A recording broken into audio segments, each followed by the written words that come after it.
Muy buenos días chicos, el día de hoy vamos a ver el curso de biología, el tema de lo que es ciclos biogeoquímicos, ¿no? Muy bien, entonces vamos a ver una pequeña definición de lo que es este ciclo biogeoquímico. ¿Qué me dice? Que esta expresión deriva de lo que es el movimiento, de un movimiento cíclico, por cierto, de elementos que forman los organismos biológicos y su ambiente geológico y que van a intervenir tanto en un cambio químico, ¿no? El concepto de ciclo biogeoquímico se usa para describir la distribución y transporte de materiales, los cuales van a controlar el recambio y transformación de estos ambientes terrestres, acuáticos y atmosféricos.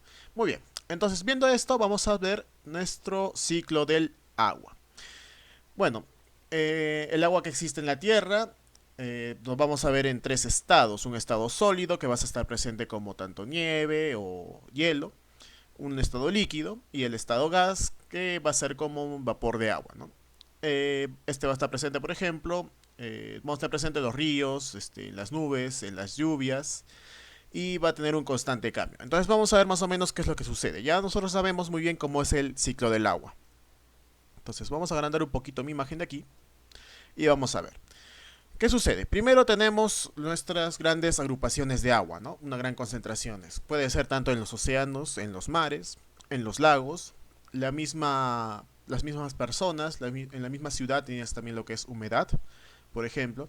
¿Y qué sucede? Todo esto va a resultar una evaporación, ¿no? De los ríos, mares, lagos en general, incluso de las mismas plantas van a tener. Y entonces esto va a generar, ¿qué? Va a generar una evaporación. Por medio de evaporación va a haber una, digamos así, como un agrupamiento de esta agua que se ha evaporado, que ha ascendido, y se va a producir lo que conocemos como una condensación. Muchas veces, por ejemplo, como el clima actual que tenemos en Arequipa, no vamos a ver más que pequeñas nubes errantes, ¿no? Nubes que simplemente van a estar presentes y se van a movilizar y se van a estar, no va a tener mayor implicancia en lo que son precipitaciones. Pero por ejemplo, en épocas como diciembre, enero, febrero, ¿no? O marzo, que es donde se presenta la época de lluvia que decimos aquí en Arequipa, es que vemos nuestras grandes concentraciones de esa condensación, ¿no? ¿Qué cosas son esas concentraciones? Pues son nubes, dependiendo de su forma, por ejemplo, les dicen algunos estratocúmulos o cúmulos nimbus, que son las que van a producir nuestra lluvia, ¿no? ¿Qué es esta lluvia? Esta lluvia va a ser una precipitación, que por medio de vientos que van a dirigir estas nubes, van a llevarlos hacia las zonas más altas, ¿no? En nuestro caso, justo Arequipa, Puno, en Mollendo, en época de verano, por ejemplo, vas a tener mucho calor, sin embargo, no muchas lluvias. Hay lluvias, pero no muchas, más a la zona más alta, ¿no? Muy bien, entonces esta precipitación se va a producir de varias formas, ¿no? Puede producirse, por ejemplo, como acá en la ciudad de Arequipa misma, en forma de lluvias, de aguaceros o tormentas, ¿no? En las zonas ya de más altura, como por ejemplo Puno, aquí mismo en lo que es Pataguasi y Mata, ya esta precipitación cambia de forma, vamos a decirlo así. ¿Por qué? Por medio de vientos ascendentes que van a producir una mayor suspensión de moléculas. Esta mayor suspensión va a generar que se acumule mayor cantidad digámoslo así, de gotas de agua, en la cual va a generar, dependiendo de la fuerza de estos vientos ascendentes, va a generar, por ejemplo, que caiga en algunos lugares nieve, ¿no? Un poco más escarchado. Y en otros lugares, ya concretamente Puno, estamos hablando sobre los 4.000 metros o 3.500, a partir de 3.500 por ahí. Esta nieve incluso se puede, dependiendo también del, como te digo, los vientos ascendentes, va a generar lo que es mi granizo, ¿no? Esas pequeñas pelotitas que cuando caen duelen, esas mismas, ¿no? Muy bien. Se acumula entonces en las partes altas y por medio otra vez de un proceso de calor, ¿no? De temperatura, va a producirse un deshielo, ¿no? Un proceso al cual tú ya lo conoces como el proceso, bueno, como fusión, ¿no? ¿Qué sucede con esto? Pues va a discurrir como agua. Durante este discurrimiento, ¿no? Este camino que se va a formar el agua, también va a haber evaporación. De los ríos mismos también se evapora. De los lagos también se evapora, como te digo. Pero aparte va a ocurrir otro proceso, un proceso que se llama la filtración. ¿Qué sucede con la filtración? Pues tú sabes que el suelo no es una, un lugar en donde simplemente el agua escurre. El suelo es más bien como un lugar poroso. Entonces el agua se va a infiltrar dentro. ¿Qué tanto se infiltre? Pues va a depender muchas veces de la cantidad de agua o de la porosidad del suelo, o incluso de sus capacidades para poder almacenar agua, ¿no? A lo que vamos a llamar posiblemente acuíferos, acuitardos o lo que tengamos debajo de nuestros pies, ¿no? En Arequipa tenemos eso, sí, tenemos eso. Todo Arequipa es una zona de acuíferos. Aquellos que viven, por ejemplo, en la zona alta de Arequipa, donde es más o menos Miraflores, Alto Selva Alegre, ¿no? Tenemos, por ejemplo, lo que es nuestro conocido el tufo salmón, que le decimos, que donde también se produce, se almacena agua, ¿no? E incluso tenemos la zona de Caima y algunas otras zonas que, por lo mismo que crearon silos, contaminaron ese pequeño acuífero que había por ahí. Los que viven en la zona de San Martín de Socabaya, por ejemplo, en San Martín de Socabaya, en la zona alta, en la parte donde está justamente la piscina de Peñas y Piñuelas, tienes un pozo. Ese pozo no tiene más de 20 a 30 metros más o menos de profundidad, ¿no? Entonces, a esa profundidad se encuentra justamente nuestro acuífero. Aquellos que van bajando, por ejemplo, si vives en la zona de Lara, en la zona de Lara hay muchos lugares en los que ya ni siquiera tienes que cavar, hay zonas en las que ya aflora. Por ejemplo, hay lugares, por ejemplo, como el Hotel de Lara, si no me equivoco, el Hotel Lara, el Hostal Lara, es el lugar que abrieron hueco y ahí mismo se llenaba, pues, ¿no? Entonces, esa era una zona donde había harta descarga de agua subterránea. De igual manera, esta agua subterránea está discurriendo porque es una zona factible para almacenar agua. Y discurre de esta forma, por ejemplo, puede ser hacia manantiales, lo que nosotros muchas veces llamamos como ojo, por ejemplo, el ojo del milagro, ¿no? De Characato, que no es más que una zona de filtración. O también simplemente discurre hacia los océanos y se va hacia ahí, simplemente. Y de ahí otra vez inicia este proceso que conocemos como el ciclo del agua, ¿no? Muy bien. Vamos a ver entonces lo que es el ciclo del carbono, ¿no?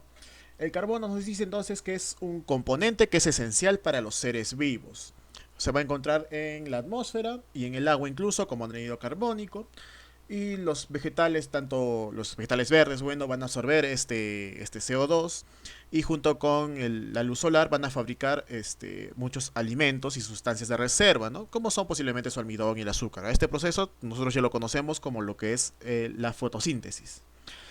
Bueno, ¿qué sucede? Que el oxígeno que queda con el CO2 es devuelto a la atmósfera y los animales y el hombre que se alimentan de tanto los productos vegetales, ¿no? Van a transformar estos hidratos de carbono, van a aprovecharlos para generar su energía y van a ser expulsados estos durante el proceso de respiración. El carbono residual va a ser dirigido hacia la atmósfera y de esta manera va a ser restituido hacia el ambiente natural, ¿no? ¿Dónde vamos a ver también este ciclo del carbono? Pues vas a verlo, por ejemplo, en lo que son los combustibles fósiles.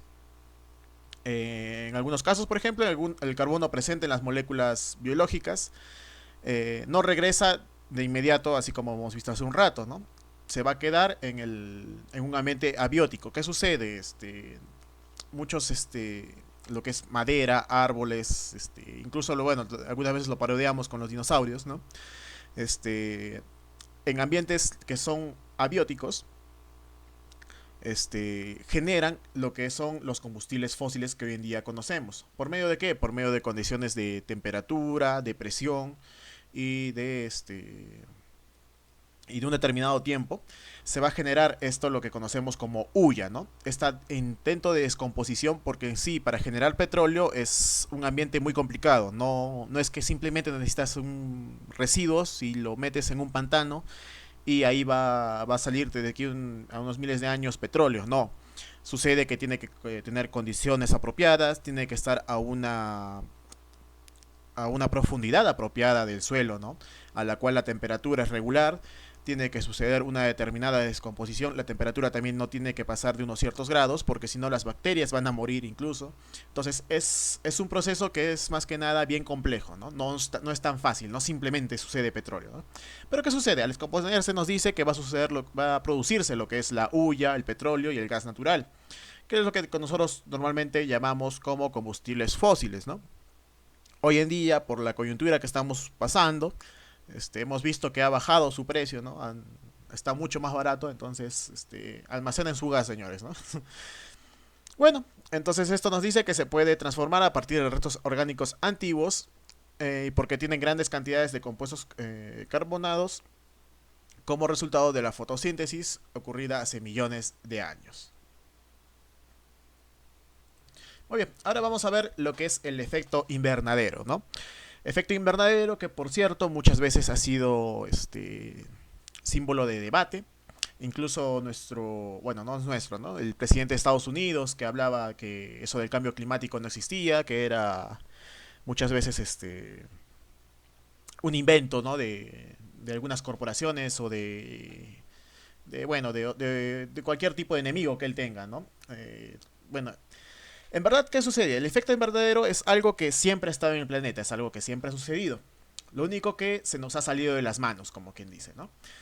¿Qué sucede? Este efecto invernadero, que es el que ha sido producido más que nada en exceso por la actividad humana, quien por cierto libera grandes cantidades de lo que es carbono a la atmósfera, estas grandes cantidades pues no han podido ser, no pueden ser absorbidas por lo que son las plantas o incluso en el océano. ¿Qué sucede? Es como cuando más o menos tú compraste te bloqueaste durante la crisis y compraste todo tu papel higiénico, ¿no? Entonces, ¿qué es lo que te produce esto? Esto, pues, te va a producir un sobrealmacenamiento, ¿no? Has comprado más papel del que puedes usar. Entonces tienes mucho de esto. Esto entonces ha producido ¿qué cosa? Ha producido que tú has gastado plata y posiblemente no has podido comprar otros alimentos o cosas que sí necesitabas de verdad, ¿no? Entonces algo parecido ha pasado con esto del CO2. Esto ha propiciado que haya cambios en el clima con consecuencias diversas, por ejemplo, ascenso del nivel del mar. ¿Por qué asciende el nivel del mar? Pues porque tienes masas de hielo, por ejemplo, tanto en lo que es australes y boreales, que generan que al descongelarse, ¿no? Genera un aumento del mar. No solamente un aumento, sino también una disminución de la salinidad, porque considera que esas son masas de agua que son dulces, ¿no? Bueno, dulces entre comillas. No tienen la salinidad del mar, ¿no? Esto que también produce, por ejemplo, desaparición de bosques, la extinción de organismos, problemas incluso con la agricultura, ¿no? Bueno, entonces, ¿cómo se da este efecto invernadero? Se da, por ejemplo, con lo que son los gases como el CO2, el ozono superficial, el óxido nitroso, los clorofluorocarbonados o alcanos, y se acumulan en la atmósfera como resultado de las actividades humanas, ¿no? Derivando esto en un aumento del calentamiento global. ¿Por qué ocurre esto exactamente? Pues ocurre porque los gases acumulados van a frenar, van a ser como un pequeño espejo, ¿no? Van a frenar la pérdida de la radiación infrarroja, ¿no? El calor, desde la atmósfera al espacio. Una parte del calor es transferida a los océanos, lo que aumenta la temperatura de estos. Y ya les he dicho que los océanos son muy importantes porque son unos grandes reguladores de temperatura. En ellos ocurre prácticamente todo lo que es el clima del mundo. Entonces, aumenta la temperatura de los océanos, como hechos como esto tienes desastres entonces. El hecho implica también un aumento de temperatura global del planeta. Y como el CO2 y otras gases capturan la radiación solar de manera semejante a un vidrio invernadero. Como les digo, es como un pequeño espejo más o menos. Así como hacías tu experimento, posiblemente el de tu cocina solar, es igualito, ¿no? Nos estamos cocinando sin querer con estos gases. Entonces, vamos a ver aparte también lo que se llama como el ciclo del nitrógeno. Muy bien, ¿cómo se da entonces este ciclo? Primero que nada tenemos que saber, por ejemplo, que nuestra atmósfera contiene más o menos un poco más del 70% del gas nitrógeno, ¿no? O sea, el 70% de la atmósfera es gas nitrógeno. Pero ¿qué sucede? Que ni plantas ni animales pueden usarlo directamente así como tal. Entonces, ¿qué es lo que tenemos? Tenemos algunas bacterias que van a intentar o van a fijar y capturar directamente el nitrógeno atmosférico y lo van a transformar en compuestos que sean más aprovechables por los vegetales, ¿no? Estos van a transformar los nitratos. ¿Y para qué van a transformarlo? Pues para generar lo que son o elaborar lo que son proteínas, vitaminas y otras moléculas orgánicas. Luego los organismos vegetales y animales que mueren son descompuestos rápidamente por otros organismos, dígase bacterias y hongos, para dar origen a compuestos químicos como el amoníaco y luego pasará a la atmósfera y es aprovechado nuevamente por los vegetales. Algo parecido es este ciclo, ¿no? El ciclo va a contar de 5 etapas. La primera etapa, por ejemplo, va a ser una de fijación, que va a consistir en la conversión de este gas nitrógeno en amoníaco. ¿De, ¿De qué forma? Bueno, una forma utilizable para los organismos. En esta etapa, bueno, van a intervenir lo que son algunas bacterias, las cuales en ausencia de oxígeno, que están presentes tanto en lo que es el suelo o medios acuáticos, van a usar la enzima nitrogenasa para romper el nitrógeno molecular y cambiarlo con hidrógeno, ¿no? Bueno, vamos a tener algunos ejemplos de estas bacterias fijadoras de nitrógeno, por ejemplo, las cianobacterias. Y, por ejemplo, ¿cómo es? Que los animales eliminan el nitrógeno, pues van a eliminarlo por medio de sus deyecciones, vamos a decirlo, tanto la orina como el excremento. Y estos excrementos, algunas aves marinas lo van a constituir, lo van a depositar en grandes depósitos de guano que son usados para la agricultura. Por cierto, con respecto a esto, pues Perú era uno de los grandes productores de este guano en su época, allá en 1800. Que si recuerdan más que nada, eso generó, bueno, fueron una de las tantas razones por las que hoy recordamos nuestra conocida Guerra del Pacífico, ¿no? La Guerra del Guano, también la Guerra de los 5 centavos incluso que se llama, es generada por esta gran acumulación del guano que era tan preciado en aquella época. Bueno, después tenemos lo que es la nitrificación. Es un proceso de oxidación del amoníaco o del ion amonio, realizado principalmente por dos tipos de bacterias, ¿no? Las nitrosomonas y las nitrobacter, ¿no? Este proceso genera energía que es liberada y utilizada por otras bacterias como fuente de energía primaria. Otro también, por ejemplo, es la asimilación. Las raíces, ¿no?, de las plantas van a absorber esto de amoníaco o nitrato y lo van a incorporar al nitrógeno en proteínas como ácidos nucleicos y la clorofila. Cuando los animales se alimentan de estos vegetales, consumen estos compuestos nitrogenados vegetales y lo van a transformar en nitrogenados animales.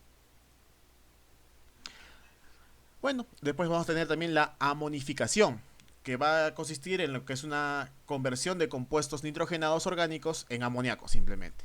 Se inicia cuando los organismos producen desechos, ya sea como urea, el ácido úrico, que excretan los animales, y las sustancias que son degradadas para liberar como el amoníaco en nitrógeno en el ambiente abiótico, ¿no? Y después vamos a tener también lo que es la desnitrificación. Este proceso pues es un proceso que va a ser realizado por bacterias en ausencia de un medio con oxígeno. ¿Qué van a hacer? Van a degradar estos nitratos de tal manera que van a aprovechar el oxígeno para ellas y van a liberar ese nitrógeno, ¿no? Y ocurre esto por lo general en los suelos mal drenados. A pesar de las pérdidas de nitrógeno, el ciclo se mantiene gracias a la actividad de las bacterias fijadoras del nitrógeno, capaces de incorporar el nitrógeno gaseoso del aire a compuestos orgánicos nitrogenados, ¿no? Bueno, chicos, ahí tienen una imagen más o menos de lo que hemos hablado. Esta sería toda la clase del día de hoy. Es una clase cortita, más o menos cortita, ¿no? Se me ha pasado un poquito el tiempo, más de lo que pensaba. Pero bueno, espero, chicos, que estén bien. Ya de aquí a 2 clases más o menos van a tener su cursito de física.